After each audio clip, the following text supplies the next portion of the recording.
In early 2017, Yolanda Bako, then age 71, attended a women's history conference at Sarah Lawrence College in Bronxville.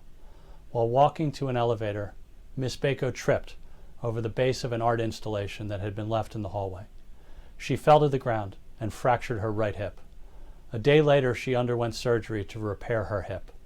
The college immediately blamed Miss Bako for the fall, writing a report that said she wasn't paying attention, that the art piece was out of the walking path, even though these assertions contradicted the account of an eyewitness.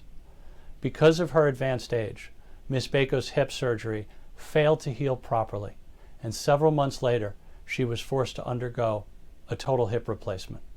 In addition, the fracture and first surgery caused her pre-existing incontinence condition to worsen. Her inability to hold her bladder made her hospital admissions and her rehab stays very difficult to endure. In 2018 and 2019, the arthritis in Miss Bako's left hip accelerated very quickly because of stress from the original injury, which destabilized her entire pelvis. In 2019, she was forced to undergo a joint replacement for her left hip.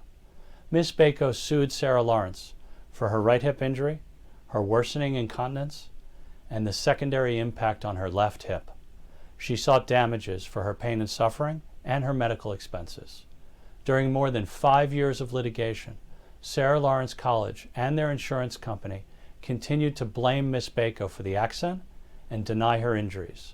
The college blamed Miss Bako's age and her extensive past medical history, arguing that most of her problems related to pre-existing issues like arthritis, chronic pain syndrome, neuropathy, and incontinence, all of which she had before the accident. In particular, the lawyers for Sarah Lawrence made a big deal of the fact that Miss Bako, in the year before the accident, had applied for accessorized transportation services because she claimed, at the time, that she was too infirm to use public transportation or travel independently. Throughout the entire trial, Miss Bako honestly acknowledged all of her pre-existing physical conditions and limitations. She never hid or minimized any of her prior problems. Instead, we conceded that Miss Bako had a lot of physical issues beforehand, that she struggled with limitations in the years prior, but that the fall at the college made a bad situation much, much worse.